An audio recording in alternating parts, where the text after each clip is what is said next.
বিরতির পর স্বাগত। 26শে জানুয়ারি ভারতের ইতিহাসে একটি গুরুত্বপূর্ণ দিন। 1950 সালের এই দিন দেশের সংবিধান লাগু হয়েছিল। পরে এই দিনটি প্রজাতন্ত্র দিবস হিসাবে পালন করা হয়। কার্যকরী হওয়ার ঠিক 2 মাস আগে 1949 সালের 26শে নভেম্বর গণপরিষদ কর্তৃক ভারতের সংবিধান অনুমোদিত হয়। 26শে জানুয়ারি দিনটিকে সংবিধান কার্যকর করার জন্য বেছে নেওয়া হয়েছে। আজ গোটা রাজ্যব্যাপী সাড়ম্বরের সাথে পালিত হচ্ছে প্রজাতন্ত্র দিবস। আর এই প্রজাতন্ত্র দিবসকে সামনে রেখে জাতীয় পতাকা উত্তোলন করতে দেখা যায় প্রদেশ কংগ্রেস ভবনে, যেখানে উপস্থিত ছিলেন বিধায়ক সুদীপ রায় বর্মন, বিধায়ক গোপাল চন্দ্র রায় এবং কংগ্রেস সভাপতি আশিস কুমার সাহা। প্রত্যেকের উপস্থিতিতেই আজকের যথাযোগ্য মর্যাদায় প্রজাতন্ত্র দিবস পালন করা হয়েছে।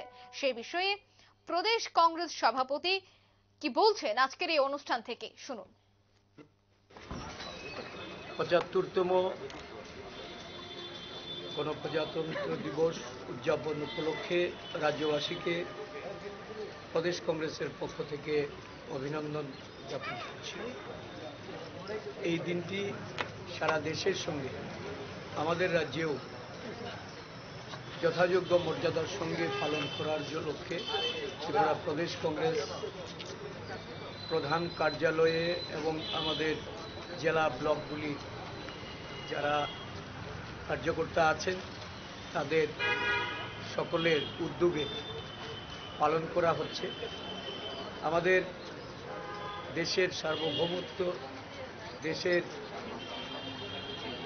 জনগণের মৌলিক অধিকার সুরক্ষিত রাখার জন্য যে সংবিধান রচয়িত করা হয়েছিল, এই সংবিধান আজকের দিনে 1950 সালে গৃহীত হয়েছিল।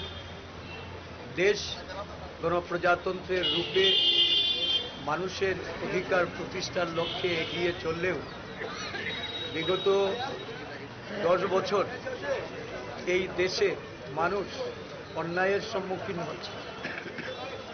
অবিচারের দরুন জাতি, ধর্ম, বর্ণ আজকে নানাভাবে উপেক্ষিত, খণ্ড বিখণ্ডিত এবং হিংসাদীর্ণ একটা অরাজক পরিস্থিতির সম্মুখীন হয়ে এই সাংবিধানিক যে অধিকার, এই অধিকার আজকে ক্ষুণ্ণ হতে বসেছে। ভারতীয় জাতীয় কংগ্রেস দেশের অখণ্ডতা, দেশের সংহতি এবং কৃষ্টি রক্ষার্থে দেশব্যাপী গণজাগরণ তৈরি করে যে কর্মসূচির মাধ্যমে ভারত জোড়ো ন্যায় যাত্রা দেশের পূর্ব প্রান্ত থেকে পশ্চিম প্রান্তে রাহুল গান্ধীর নেতৃত্বে চালিয়ে যাচ্ছেন, জনজাগরণ তৈরি করে এই মৌলিক অধিকার, সাংবিধানিক অধিকারকে অক্ষুণ্ণ রাখার লক্ষ্যে যে প্রয়াস, এই প্রয়াসে জনগণ যুক্ত হচ্ছে। আমাদের রাজ্যের মানুষ, সচেতন নাগরিক সকলেই তাদের সাংবিধানিক অধিকার প্রতিষ্ঠিত করার জন্য জাতীয় কংগ্রেসের এই যে আহ্বান, রাহুলজি, এই আহ্বানে তারা সাড়া জাগাচ্ছে এবং রাজ্যকে, দেশকে শক্তিশালী করার লক্ষ্যে একজন গণতন্ত্রের সৈনিক হিসাবে ভূমিকা পালন করার জন্য আমাদের প্রদেশ কংগ্রেসের পক্ষ থেকে আমরা রাজ্যবাসীর প্রতি আহ্বান রাখছি। আগামী দিনগুলি যেন সবার জন্য, সবার অধিকার সুরক্ষিত হয়, সংবিধান যেন এই দেশে কার্যকর ভূমিকা গ্রহণ করতে পারে, সেই লক্ষ্যে মানুষকে ঐক্যবদ্ধ হতে।